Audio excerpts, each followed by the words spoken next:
Akter Hossain, MP. আসসালামু আলাইকুম। আপনাদের সকলকে ধন্যবাদ। আমি আমার একটা ব্যক্তিগত অভিজ্ঞতা দিয়ে শুরু করতে চাই। আমি তখন বিশ্ববিদ্যালয়ের ছাত্র, একজন অ্যাক্টিভিস্ট, আন্দোলন সংগ্রামের সাথে নিজেকে সম্পৃক্ত রেখেছি। 2021 সালের এপ্রিল মাস, সে সময়টাতে বাংলাদেশে মোদি বিরোধী আন্দোলন তার একটা ধারাবাহিকতা চলছিল। 13 এপ্রিল সন্ধ্যাবেলা ঢাকা বিশ্ববিদ্যালয় শহীদ মিনারের সামনে থেকে পুলিশ আমাকে উঠিয়ে নিয়ে যায়। সেদিন রমজানের প্রথম তারাবির রাত। শাহবাগ থানায় নিয়ে এসে প্রথমেই গামছা দিয়ে আমার চোখ বেঁধে ফেলা হলো, 2 হাত পেছনে বেঁধে রাখা হলো। এরপরে আমাকে গাড়িতে উঠিয়ে একটা অজানা জায়গার উদ্দেশ্যে তারা রওনা দিলেন, এবং সে জায়গাটা কোথায় আমাকে নিয়ে যাওয়া হচ্ছে সে সম্পর্কে আমার কোনো ধারণা ছিল না। স্বভাবতই আমি খুব ভীত সন্ত্রস্ত ছিলাম, কারণ বাংলাদেশে এর আগে আইন শৃঙ্খলা বাহিনী কর্তৃক তাদের স্বপোশাকে, সাদা পোশাকে নানা সময়ে অনেককে উঠিয়ে নিয়ে যাওয়া, গুম করে ফেলা, তাদের হদিস এখনো পর্যন্ত না হওয়ার পূর্বতন যে ঘটনাগুলো আছে সেটার স্মরণে আমি আসলে ভীত সন্ত্রস্ত হয়ে পড়েছিলাম। পরবর্তীতে আমাকে চোখ বাঁধা অবস্থাতেই একটা জায়গায় নিয়ে যাওয়া হলো।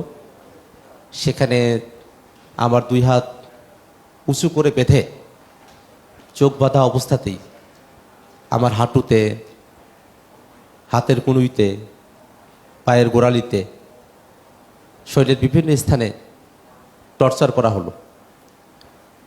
এবং এই টর্চার এতটা ভয়াবহ ছিল যে পরবর্তীতে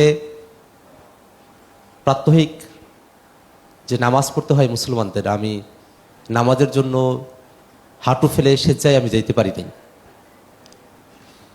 শুধু সেই বন্দিশালাগুলোর অবস্থা না, যেখানে প্রথমে যারা গ্রেফতার হন তাদেরকে নিয়ে এসে রাখা হয়, একেবারে সামগ্রিকভাবে আমাদের যারা সরকার বিরোধী অবস্থানে ছিলাম তাদের জন্য কোর্ট থেকে শুরু করে নিয়ে কারাগার এবং থানা, এর বাইরেও যে আয়নাঘরের কথা আমরা শুনেছি সেগুলো তো আরও ভয়াবহ। প্রত্যেকটা জায়গাতেই একটা অমানবিক পরিবেশ সেখানে বিরাজ করত।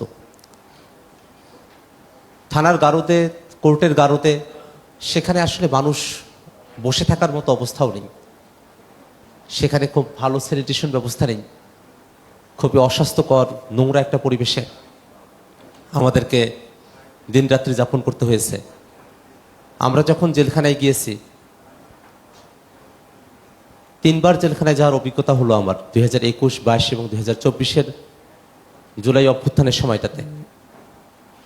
অবশ্য তাজুল ভাই এখানে আছেন, তিনি 2024 সালের 17 জুলাই আমি যখন গ্রেফতার হলাম, তিনি আমার আইনজীবী হিসাবে কোর্টে প্রেজেন্ট ছিলেন। আমাদেরকে নিয়ে গিয়ে যেমন 2021-এও 2024-এও জেলখানায় যে কন্টেম সেলগুলো আছে সেখানে রাখা হলো, অথচ আমরা তো কেবল গ্রেফতারকৃত আসামি, আমাদেরকে রাখা হচ্ছে কন্টেম সেলে। খুবই ছোট্ট একটা জায়গা, সেখানে 5-6 জনকে একসঙ্গে গাদাগাদি করে রাখা হয়। জেলখানায় ভাষায় এটাকে একটা ইলিশ ফাইল বলা হয়, অর্থাৎ ইলিশ মাছগুলোকে যেমন সারিবদ্ধভাবে পাশাপাশি রাখা হয়, তেমন আড়াআড়ি করে আমাদেরকে শুয়ে থাকতে হতো।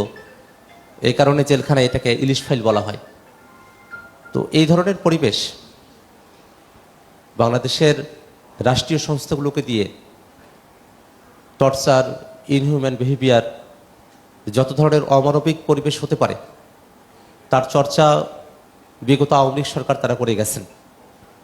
এবং আমি যতটা অত্যাচারিত হয়েছি তার থেকেও এখানে উপস্থিত আছেন বা অনুপস্থিত এমন অনেকেই আছেন যাদের গল্পগুলো এতটা বিভৎস এবং ভয়াবহ যে সেগুলো আসলে বর্ণনা করার সময়টাতে খুব শান্ত স্থির থাকার সুযোগ থাকে না, আবেগে তাড়িত হতে হয়, খুব কষ্ট পেতে হয়।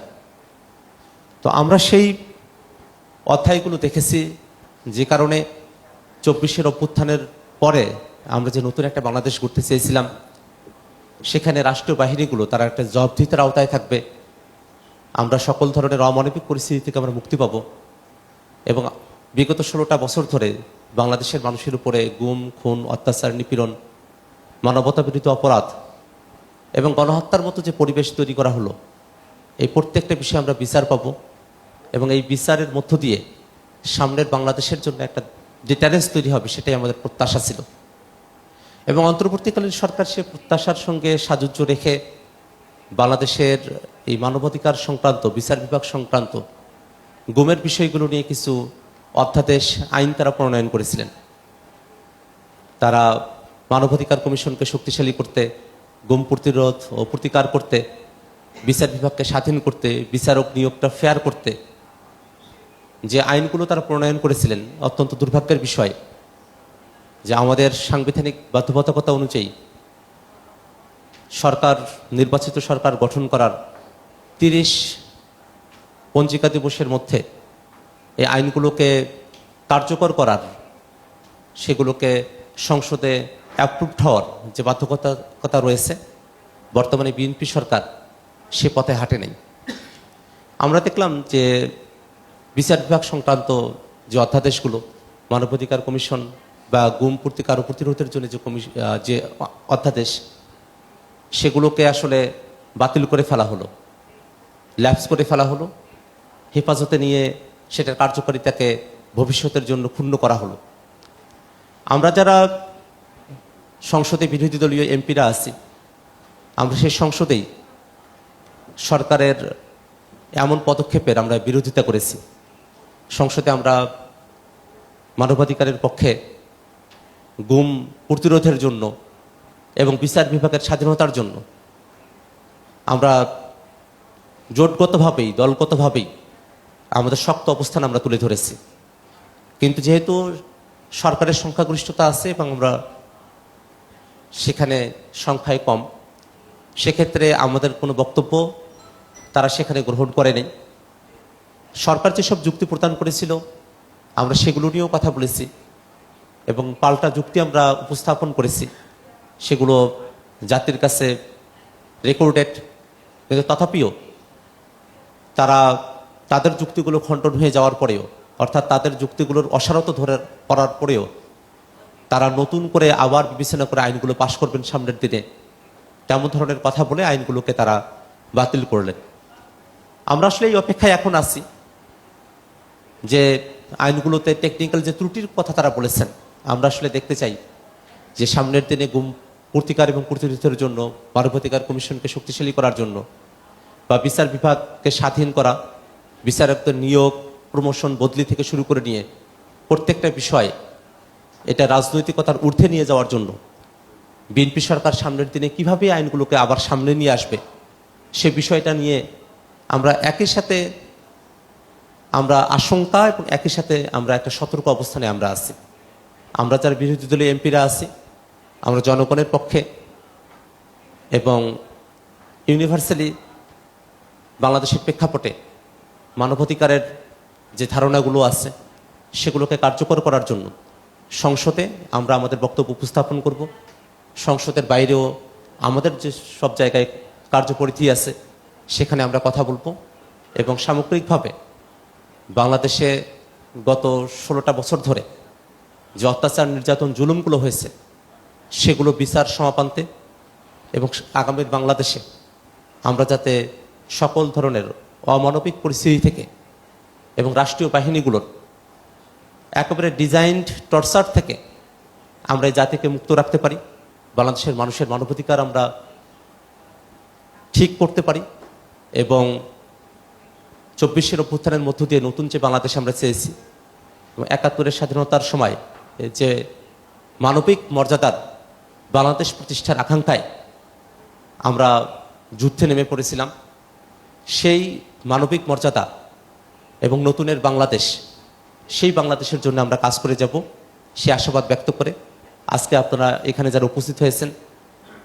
অনেক ভিকটিম পরিবার আছেন, যারা আন্তর্জাতিক গেস্টরা রয়েছেন, সাংবাদিকরা রয়েছেন, আপনাদের সকলকে ধন্যবাদ জানিয়ে আমি আমার কথা এখানে শেষ করছি। ধন্যবাদ সকলকে। ধন্যবাদ আক্তার হোসেন এমপি।